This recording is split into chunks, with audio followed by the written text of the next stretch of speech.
మహిమ కలుగునుగాక. మన ప్రభువును రక్షకుడైన యేసుక్రీస్తు ఘనమైన నామమున ఈ రాత్రి ప్రియులు కంబొత్తుల నాసరావు గారి గృహం దగ్గర ఏర్పాటు చేసుకున్న ఈ శిలువ జ్ఞాన కూడికలకు వచ్చిన మీ అందరికీ మొట్టమొదటిగా ప్రత్యేక వందనాలు. అందరు బాగున్నారా? ఒకసారి దేవునికి స్తోత్రం చెప్దాం. హల్లెలూయా. దేవుని యొక్క మహా ఉచితమైన కృపలో మార్చి 5వ తారీఖు రాత్రి ప్రారంభించబడినటువంటి కొడుకులు మరి ముగింపు దశకు వచ్చాం. మనం ఇంకొక 4 రోజులు మాత్రమే. చాలా ఫాస్ట్గా రోజులు గడిచిపోతూ ఉన్నాయి.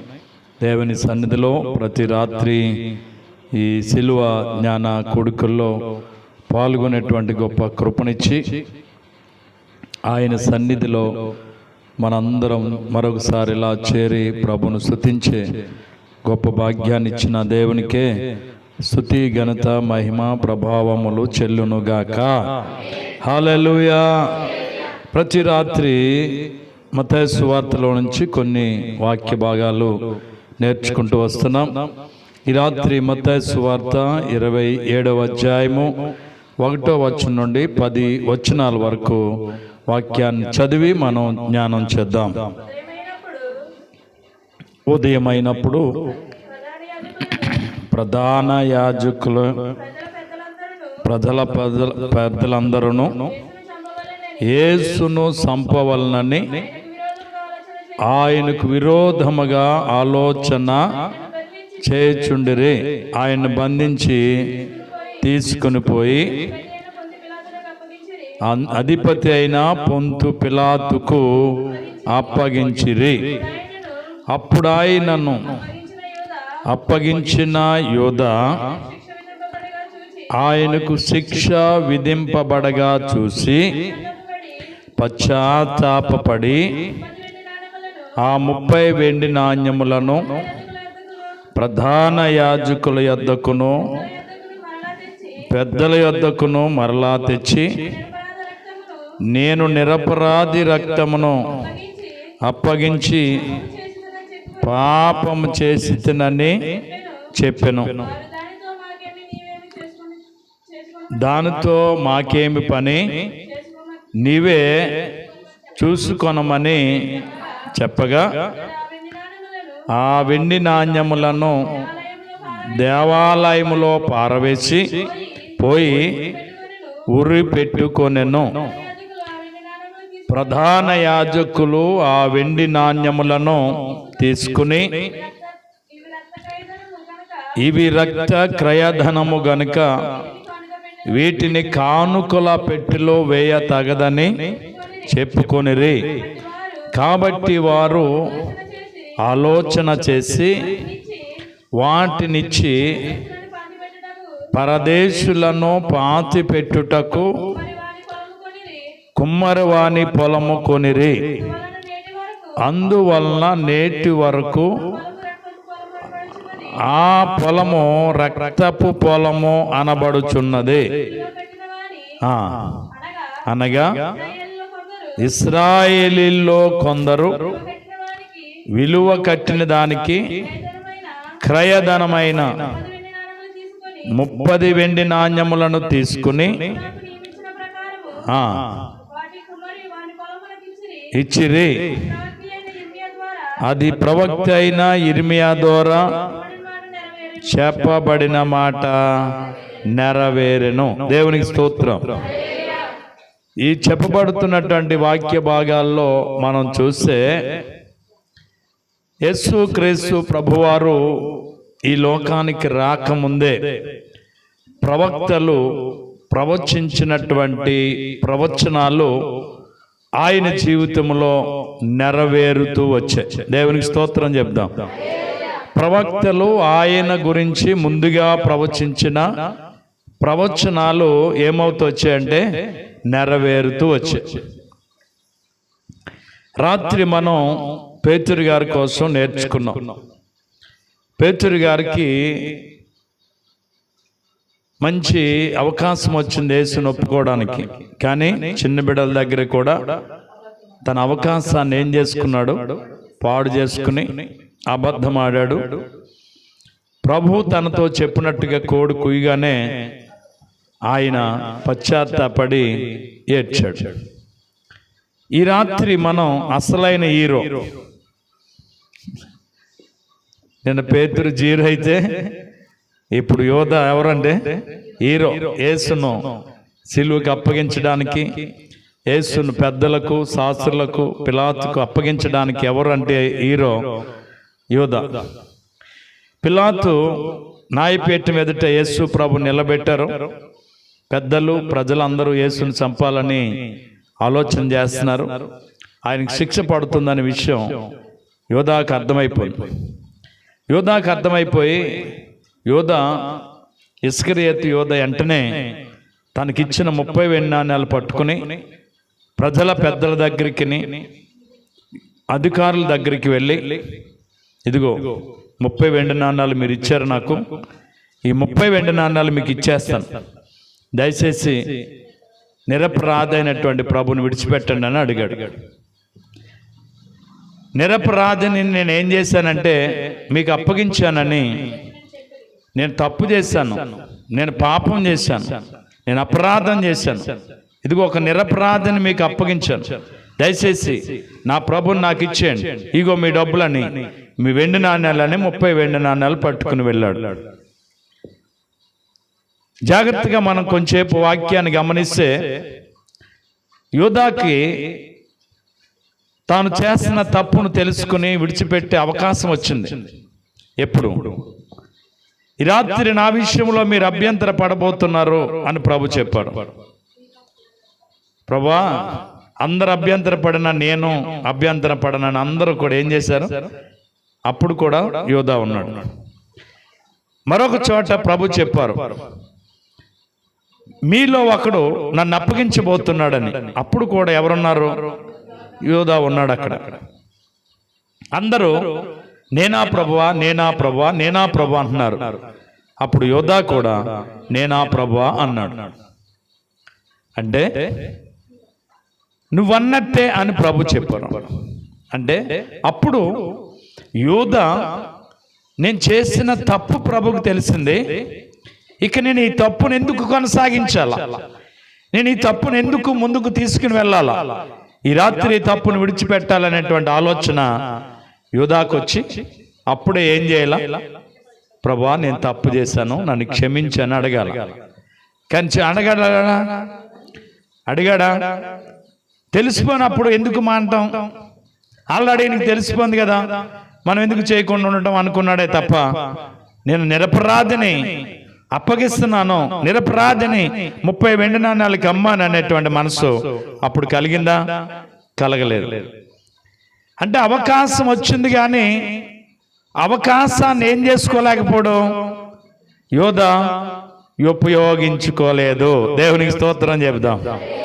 పశ్చాత్తాపడడానికి, చేసిన తప్పును ఒప్పుకోవడానికి, మారు మనసు పొందడానికి ఒకవేళ దేవుడు మనకు అవకాశం ఇచ్చినప్పుడు అవకాశాన్ని ఉపయోగించుకోకపోతే అవకాశం మరలా తిరిగి మనకి రాదు. అందుకే మీరు ప్రకటన గ్రంథం 2:5 చూస్తే నువ్వే స్థితిలో నుంచి పడ్డావో ఆ మొదటి స్థితిని జ్ఞాపకం చేసుకుని మారు మనసు పొందితేనే సరే, మొదటి క్రియలు చేయనట్లు మారు మనసు పొందితేనే సరే, నేను నీ యొద్దకు వచ్చి దీపస్తంభమును దాని చోట్లో నుంచి తీసేస్తాను. ఒక అవకాశం ఇస్తున్నాడు దేవుడు. అవకాశం ఇచ్చినప్పుడు ఏం చేయాలి తెలుసా? ఆ అవకాశాన్ని సద్వినియోగం చేసుకోవాలి. దావీదు తప్పు చేశాడు, ఎవరికి తెలియదు అనుకున్నాడు, దేవుడికి తెలిసింది. వెంటనే తన తప్పును ఒప్పింపు చేయడానికి కోసం నాతాను అనే ప్రవక్తను పంపించాడు దావీదు దగ్గరికి. నాతాను ప్రవక్త వచ్చాడు, దావీదుతో ఒక కథ చెప్తున్నాడు. ఒక ఐశ్వర్యవంతుడు ఒకడు దరిద్రుడయ్యా.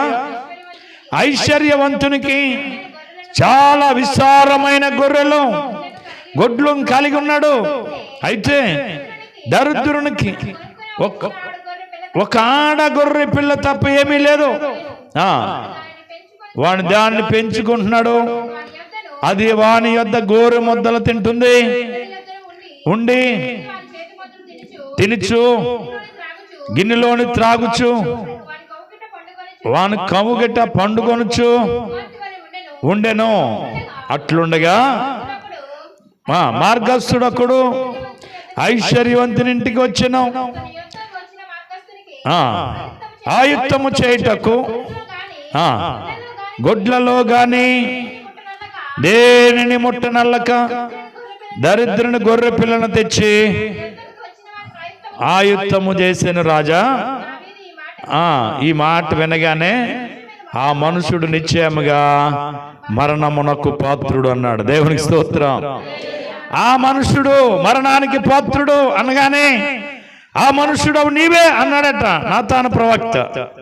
వెంటనే ప్రభువా నేను తప్పు చేశానని దావీదు తన తప్పును ఏం చేసుకున్నాడు తెలుసా?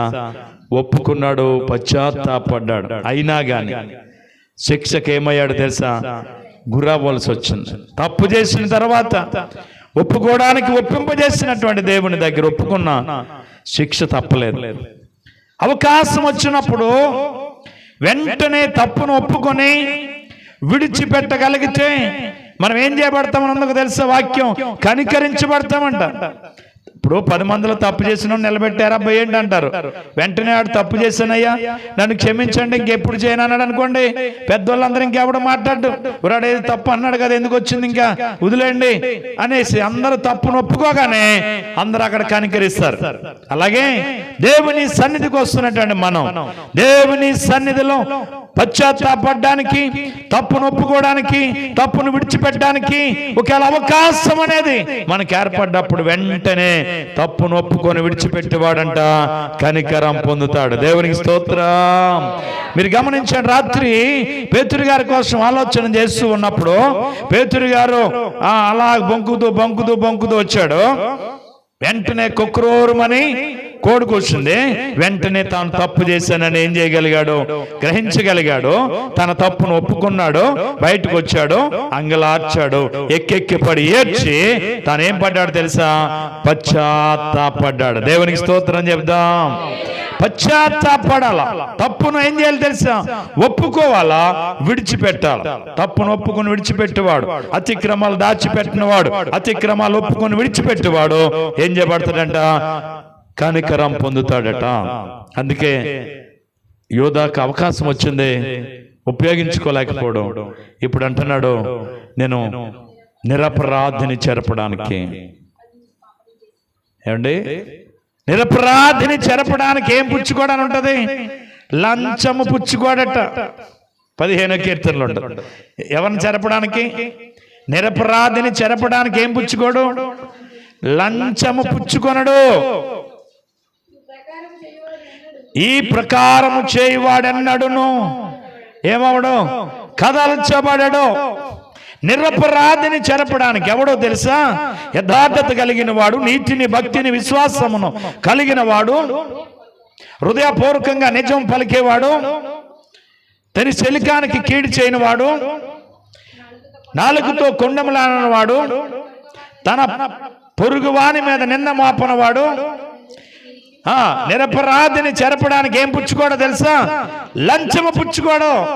ఒక నిరపరాధిని అప్పగించడానికి ఎంత ఇస్తారు అని అడిగాడు. ఎంత ఇస్తారు? 30 వెన్నాన్నలు ఇస్తామనగానే ఓకే అన్నాడు. ఏంటి ఆనవాలని చెప్పాడు. నేను ఎవరిని ముద్దు పెట్టుకుంటానో ఆయన యేసు అని చెప్పాడు. ఎందుకని? యేసు అంటే 12 మందిలో ఒక్కడిగా ఉన్నాడట. ఆ 12 మందితో కలిసిపోయాడట. యూదులందరిలో యూదుడిగా ఉన్నాడట. యేసు ఎవరో తెలియని వాడిగా ఉన్నాడట. అందుకే ఎవరు ఆయన్ని బయట వారికి ఎవరికి యేసు ఫలానా అని చెప్పలేకపోయేవారట. కారణం ఏంటి తెలుసా? 12 మందిలో ఒక్కడగా యేసు ఏమయ్యాడు?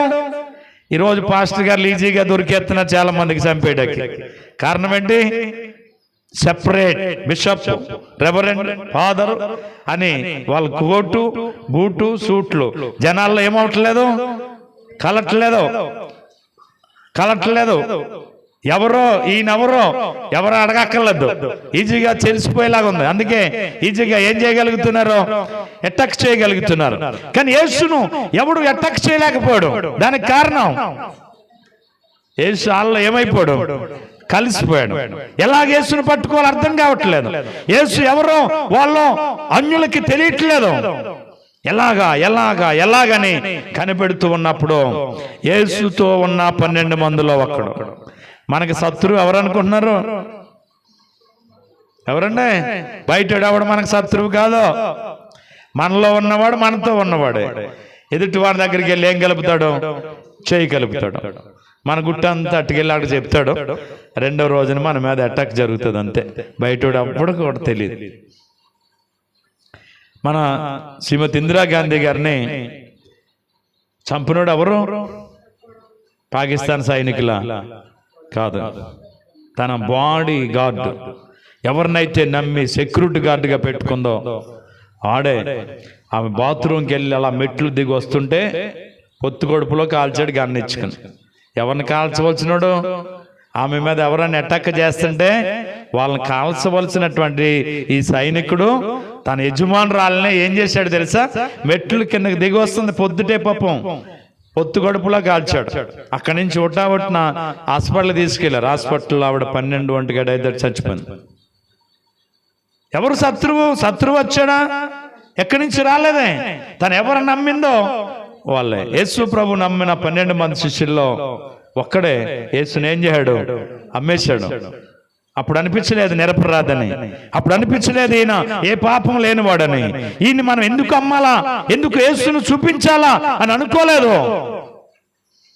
యేసుకి ఎప్పుడైతే శిక్ష పడిందని తెలిసిందో, యేసుని ఎప్పుడైతే శిక్షించబోతున్నారని తెలిసిందో, యేసుని ఎప్పుడైతే ఆకాశానికి భూమికి మధ్యన 3 మేకల పైన సిలువైపోతున్నారని తెలిసిందో, యేసుని ఎప్పుడైతే ఒకడు తక్కువ 40 కొరడా దెబ్బలు కొట్టబోతున్నారు, ఇదిలంట భారమైన సిలువను మోయించబోతున్నారని చెప్పి విషయం అర్థమైందో, అయ్యో నిరపరాధిని నేను అప్పగించేశాను, నిరపరాధిని చెరపడానికి నేను లంచం పుచ్చుకున్నానే, పశ్చాత్తాపం వచ్చింది.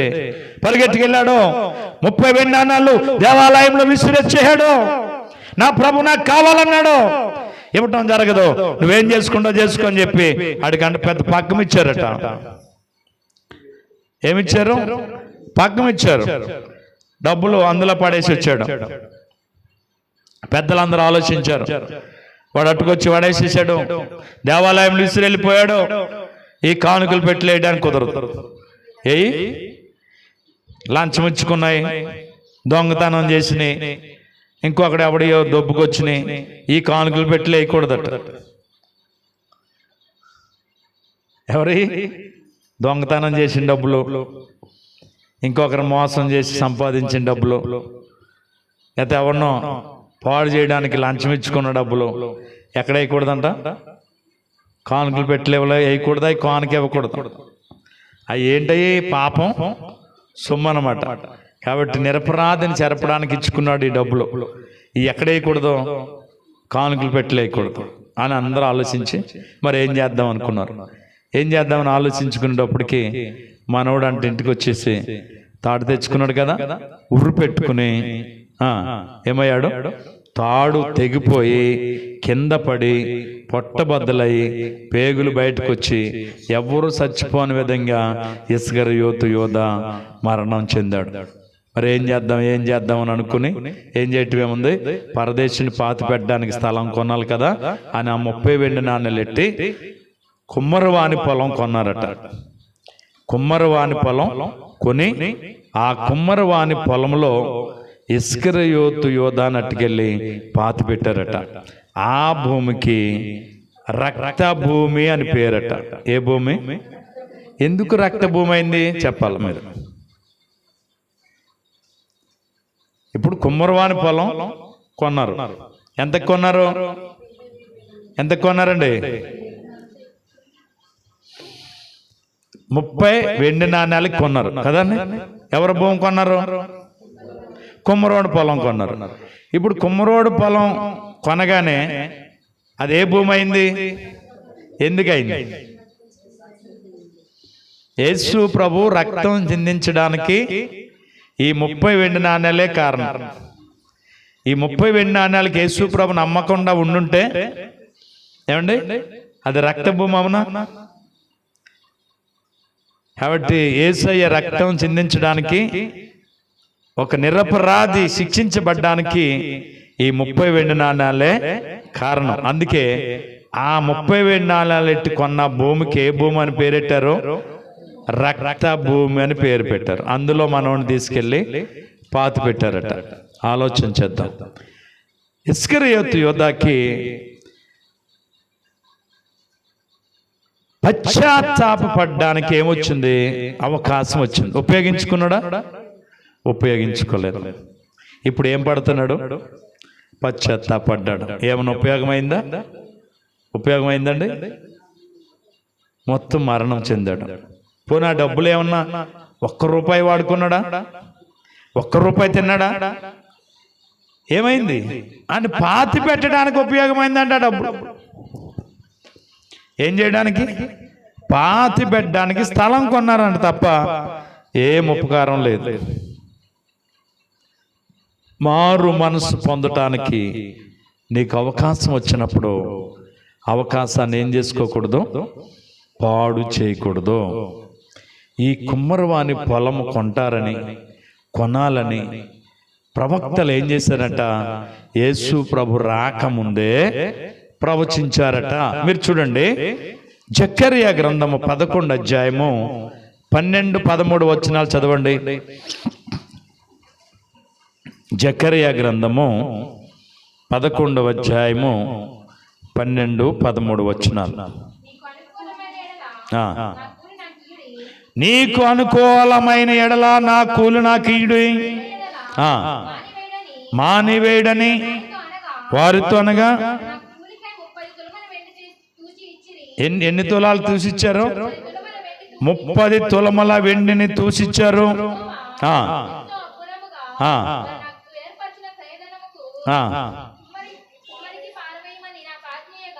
కుమ్మరికి పారవేయమని నాకు ఆజ్ఞగా నేను ఆ 30 తులముల వెండిని తీసుకుని యెహోవా మందిరములో కుమ్మరికి పారవేసి తిని. ఇప్పుడు ఇస్కరియోతు యోధ ఏం చేశాడు? తూసిచ్చారంట 30 వెండి నాణాలు. అంటే ఇశ్రాయేలీల్లో ఒక మనుషుణ్ణి ఖరీదు ఎంతంటే 30 వెండి నాణాలంట క్రయధనం. ఆ 30 వెండి నాణాలు తూసి ఇస్కరియోతుకి ఇచ్చారు. ఈ 30 వెండి నాణాలు పట్టుకెళ్ళి కుమ్మరవాని పొలము కొరకు మందిరములో కుమ్మరికి ఏం చేసి వచ్చానని ఉంది. అది ఎప్పుడు ప్రవచించాడు?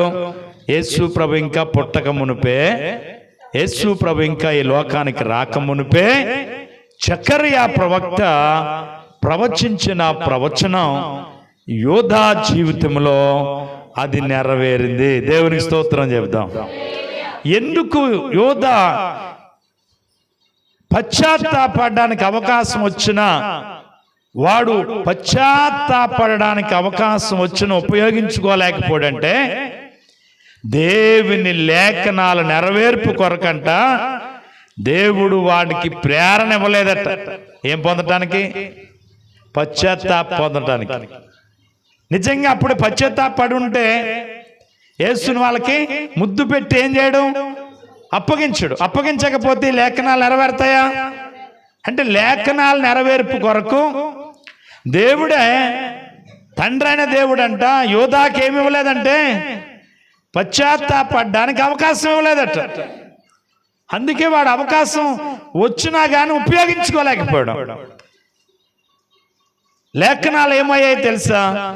నెరవేర్పడం జరిగింది. దేవునికి స్తోత్రం చెబుతాం. నీ జీవితంలో నా జీవితంలో కూడా ఏమి నెరవేరుతుంది? లేఖనాలు నెరవేరాల. ఏమి నెరవేరాల? లేఖనాలు నెరవేరాల. మన జీవితంలో దేవుని మాటే నెరవేరుద్దు కానీ మన ఆలోచన ఏమి నెరవేరదు. కాబట్టి ఈ రాత్రి ఒకసారి ఆలోచన చేసుకుందాం. దేవుడు మనకు అవకాశం ఇచ్చినప్పుడు, ఏ అవకాశం ఇస్తే ఆ అవకాశాన్ని ఏం చేసుకోవాలి తెలుసా? మనం సద్వినియోగం చేసుకోవాలి. ఇప్పుడు ఎగ్జాంపుల్కి అవకాశం అంటే చెప్తున్నాను. ఈ కూటం ప్రారంభించేటప్పటికి 3-4 ఉన్నారు అనుకుందాం. ఇక్కడున్న వారు ఎవరినో అమ్మ ఒక పాట పాడు అని చెప్పగానే అబ్బా నేను పాడనండి అన్నది అనుకోండి, మళ్ళా అవకాశం ఉంటుందా? మళ్ళా అవకాశం ఇస్తారా?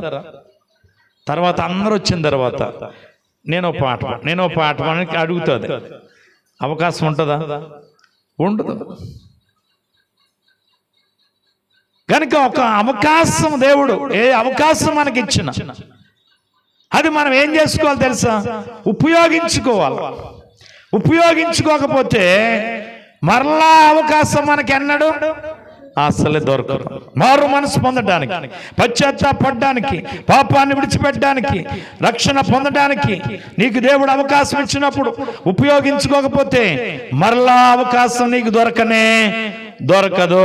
దేవునికి స్తోత్రం చెబుదాం. హల్లెలూయా.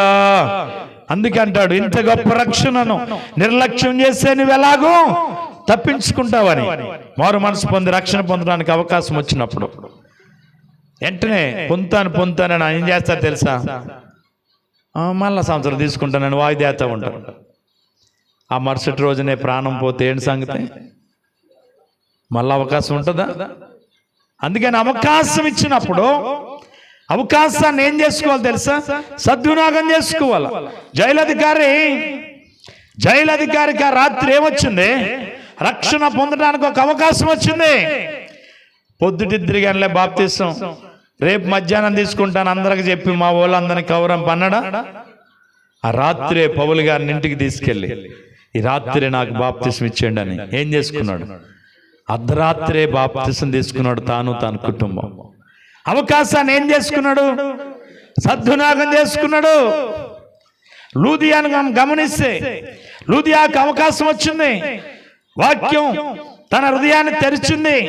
వెంటనే వాళ్ళని బలవంతం చేసి ఇంటికి తీసుకెళ్ళి ఆ రాత్రికాడే తాను తన కుటుంబం ఏం తీసుకున్నారట? బాప్తిసం తీసుకున్నట్లుగా వాక్యం మనకు కనబడుతూ ఉంటుంది. కాబట్టి ఆలోచన చేస్తే ప్రియదేని బిడ్డలారా, దేవుడు మనకు అవకాశం ఇస్తాడు. ఎప్పుడు అవకాశం ఎలా దొరుకుతుందో మనకు తెలియదు, ఏ విధంగా వస్తుందో మనకు తెలియదు. అవకాశాన్ని మనం ఏం చేసుకోవాలి తెలుసా? సద్వినియోగం చేసుకోవాలి. దేవునికి స్తోత్రం చెప్దాం. హల్లెలూయా. చాలా మంది అవకాశాన్ని ఉపయోగించుకోరు, భయపడతారు. ఇవాళ కానీ చెప్పు వాక్యం చెప్పాలబ్బాయి నువ్వని మా వెనకున్న పాస్టర్ గారిని అడుగుతూ ఉంటాం కొన్నిసార్లు. అన్న నేను వాక్యం చదువుతాను, అన్న నేను ప్రార్థన చేస్తాను, మీరు ఎవరో ఒకరు వాక్యం చెప్పండి అని అంటారు. అవకాశం వచ్చినప్పుడు ఏం చేయరు? ఉపయోగించుకోరు. ఆయాలు ప్రార్థన చేస్తాడంతే, అది వాక్యం చదువుతాడు, అయిపోయింది, నేను నా పని అయిపోయింది, నేను వచ్చిన పనిలో పాలు పొందని అనుకుంటాడు తప్ప ప్రకటించడానికి, బోధించడానికి అవకాశం వచ్చినప్పుడు ఏం చేసుకోలేదు? ఉపయోగించుకోలేదు. ఆలోచన చేయండి. దేవుడు అవకాశం ఇచ్చినప్పుడు అవకాశాన్ని మనం ఏం చేసుకోవాలి తెలుసా? సద్వినియోగం చేసుకోవాలి. దేవునికి స్తోత్రం చెబుదాం. హల్లెలూయా, హల్లెలూయా. అవకాశాన్ని ఏం చేసుకోవాలా?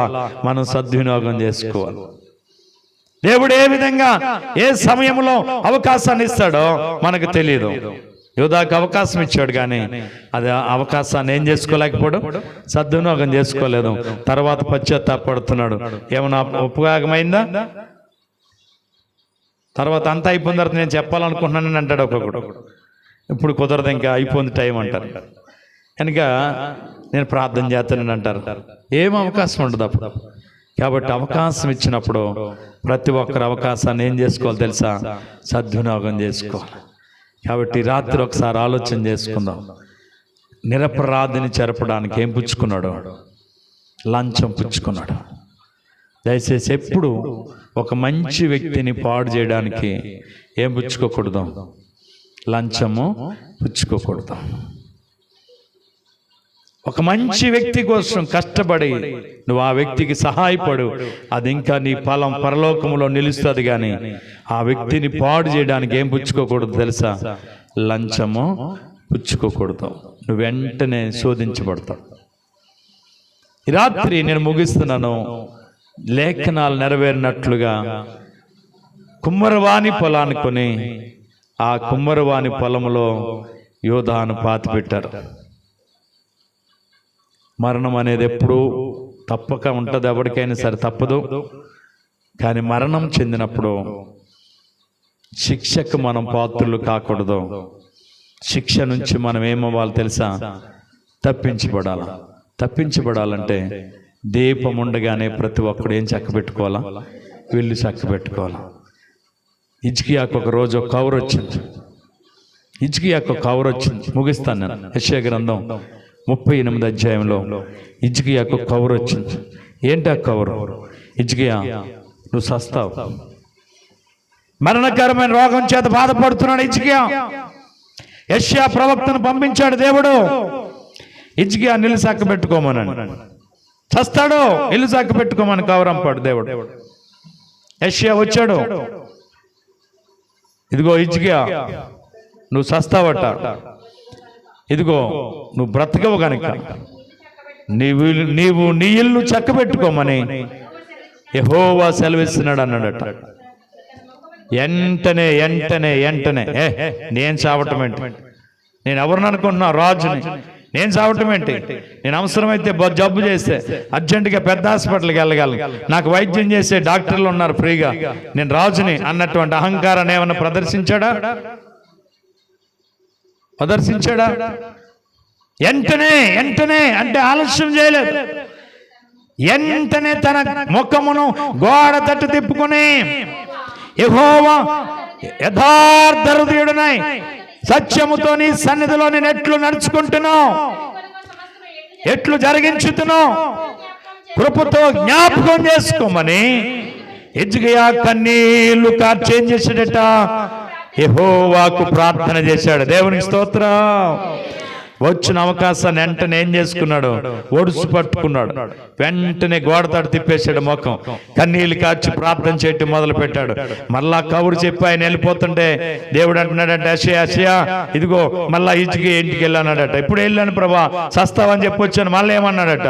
హిజ్కియా కన్నీళ్ళు కార్చుట నేను చూచితిని, నువ్వు వెనక్కి వెళ్ళి అతని ప్రార్థన నేను అంగీకరించాను, అతనికి ఇంకా 15 సంవత్సరాలు ఆయుష్నిచ్చానని చెప్పి అన్నాడట.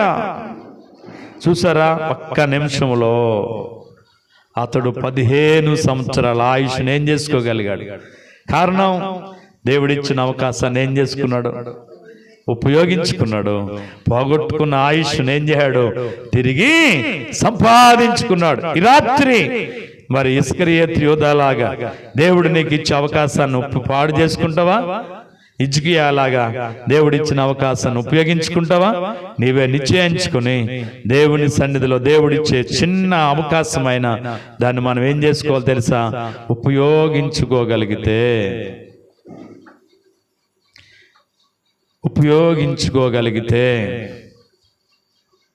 దేవుడు మనల్ని ఏం చేస్తాడు తెలుసా? హెచ్చిస్తాడు. ప్రతి చిన్న అవకాశాన్ని మనం ఏం చేసుకోవాలా? సద్వినియోగం చేసుకోవాలి.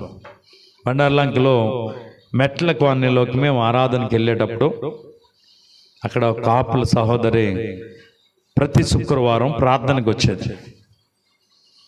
ఆవిడ ఒకరోజు సాక్ష్యం చెప్తూ, అయ్యగారు నేను బ్రాందీ శేషాలు ఖాళీ శేషాలు ఇనపకొట్లో కడగడానికి వెళ్తున్నానయ్యా, నాకు రోజుకి 60 రూపాయలు ఇస్తున్నారు.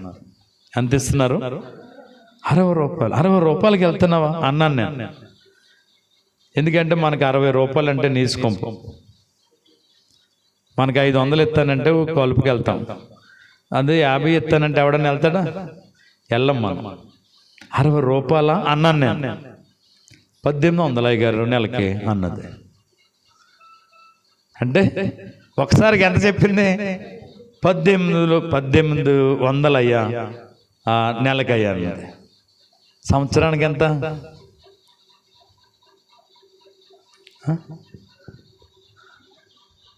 అలా చూస్తున్నారండి ఏమండి? ఇది ఎప్పుడైనా లెక్కేసుకుంటామా మనం? ఆ రోజుకు లెక్కేస్తాం. ఊరికి 60 రూపాయలకి వెళ్తున్నావా పొద్దున్నుంచి అని వెళ్ళి మంచిని కూడా ఇంకో మంచి ఏం చేస్తా తెలుసా? సెడ కొట్టేస్తుంది. నాకు కూడా 300 ఇస్తున్నారు. ఎన్ని రోజులు చెప్తావు? 30 రోజులు కూడా ఏముంటుంది? పని ఉంటుంది. 10 గంటలకు వెళ్తున్నాను, 2 గంటలకు వచ్చేస్తున్నాను అయ్యగారు, 60 రూపాయలు అండి, నెలకు 1800 అండి, సంవత్సరానికి 21,200 600 వస్తుందండి అని చెప్పింది. మనం ఎప్పుడైనా నెల సంవత్సరాలు లెక్కేసుకుంటామా? ఆ రోజు కూలే లెక్కేస్తాం. ఆ రోజు 500 వస్తుంది, తర్వాత 5 రోజులు ఇంటికాడ ఉంటాం. ఏమైందండి? ఏది నిలవేది? కొంచెం అవకాశాన్ని కూడా మనం ఏం చేసుకోలేం తెలుసా? ఒడిచి పట్టలేం, మనకి చేత కాదు. మన వెనకాల మగోళ్ళు కూడా ఏం చేయనివ్వరు. 60 రూపాయలకి వెళ్తున్నావా పొద్దుట వెళ్ళి సందాల దాకా, వెళ్ళకో మానిపించేస్తాడు. కానీ వాళ్ళకి ఏంటి తెలుసా? నెల లెక్కేసింది, తర్వాత సంవత్సరం లెక్కేసింది, తర్వాత సంవత్సరం పోయిన తర్వాత ఏమని తెలుసా? అయ్యగారు 200 ఇస్తున్నారండి రోజుకి ఇప్పుడు అన్నది. ఎంత ఇస్తున్నారు? 200 ఇస్తున్నారు అన్నది.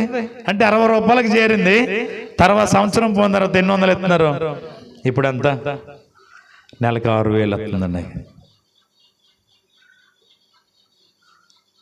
సంవత్సరానికి ఎంత వస్తుంది చూసారా? ఎప్పుడు కూడా మొదట కొంచెమే, తుదను మొదటి స్థితి కొంచెమైనను తుదను ఎక్కడికి వెళ్తామన్నది వాక్యం, మహాభివృద్ధిలోకి వెళ్తామంట. మొదటి నీ స్థితి కొంచెమైనను తుదను ఎక్కడికి వెళ్తాం? కానీ వెళ్తామా మనం? కొంచెం దానికి వెళ్తామా?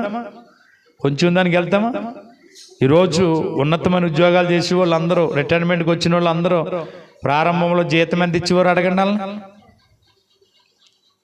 17 రూపాయలు ఇచ్చేవారట. మన పులపట్నారామూర్తి గారికి టెలిఫోన్ తంబాలు పాతి ఇవ్వడట. 17 రూపాయలు ఇచ్చేవారంట నెలకి. చేస్తాము ఇప్పుడు? రిటైర్మెంట్ అయ్యేటికి 80,000 1,00,000 రూపాయలు శాలరీ, రిటైర్డ్ అయ్యాడు. ఎక్కడి నుంచి వెళ్ళాడు? అలాగే ఇప్పుడు పెద్ద వాళ్ళు అందరూ రిటైర్మెంట్ అయ్యే వాళ్ళు అందరిని అడగండి, వాడు ప్రారంభ జీతం ఎంతో? మొదట కొంచెమే, తుదన ఎక్కడికి వెళ్తాం? మహాభివృద్ధిలోకి వెళ్తాం. కాబట్టి మొదట దేవుడు మనకి ఇచ్చిన అవకాశాన్ని ఏం చేసుకోవాలా? సద్వినియోగం చేసుకోవాలి. దేవుడు దాన్ని ఆశీర్వదిస్తాడు, దీవిస్తాడు. కాబట్టి ఇస్కరియోతు యోధాకి అవకాశం వచ్చింది, ఉపయోగించుకోలేదు. కానీ హిజ్కియాకి అవకాశం వచ్చింది దేవుని దగ్గర ఆయుష్ను సంపాదించుకోవడానికి. హిజ్కియా ఉపయోగించుకున్నాడు, ఆయుష్ను సంపాదించుకున్నాడు. అలాగ మనం దేవుడు మనకి ఇచ్చే అవకాశాన్ని సద్వినియోగం చేసుకుందాం, ఆశీర్వాదానికి వారసులు అవుదాం. అట్టి కృప దేవుడు మనకి ఇచ్చునుగాక. తల వంచండి, ప్రార్థన చేద్దాం. ప్రేమ నమ్మకం కలిగిన మా తండ్రి, నీ ఘనమైన ఉన్నతమైన నామానికి వందనాలు ప్రభువా.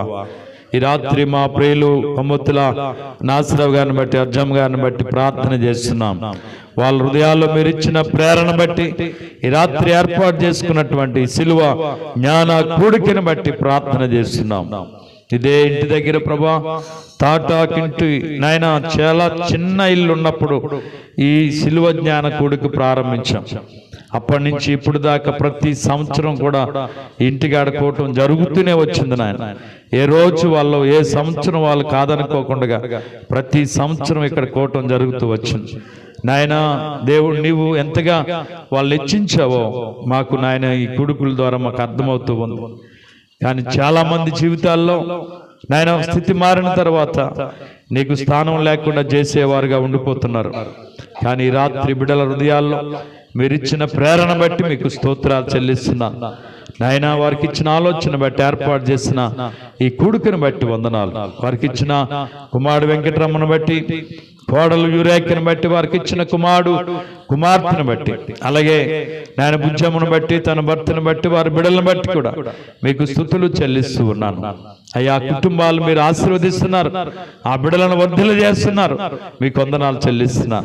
ఈ రాత్రి మేమందరము కలిసి ఈ గృహం దగ్గర ఏర్పాటు చేసుకున్న ఈ కొడుకుల్లో మేము కూడా పాలు పొందటానికి మీరిచ్చిన కృపను బట్టి వందనాలు. ఈ కొడుకు నిమిత్తం ఎంత ఖర్చు చేశారో రెట్టింపు దేవుని ఆశీర్వాదం బిడ్డలకి ఇచ్చి రాగల దినాల్లో నీ మహిమ కొరకు వాడుకోండి, మీ దేవునితో నింపండి. ఈ రాత్రి మా ప్రార్థనలు, మా విజ్ఞాపనలు నీ పాసం చేర్చుకోండి. ఎందరైతే ఈ రాత్రి వాక్యం విన్నారో ప్రతి ఒక్కరు తండ్రి, అలాగే యూట్యూబ్లో వాక్యం ఉన్నవారు కూడా ప్రతి ఒక్కరు నీవిచ్చే అవకాశాన్ని ప్రభువా సద్వినియోగం చేసుకుని ఆశీర్వాదానికి వారసులు అవ్వాలి ప్రభువా. నీవు ఇచ్చిన అవకాశాన్ని ఉపయోగించుకోలేకపోవడం పశ్చాత్తాపడ్డానికి, తర్వాత పశ్చాత్తాపడ్డాడు, ఉపయోగం కాలేదు యోధా జీవితంలో.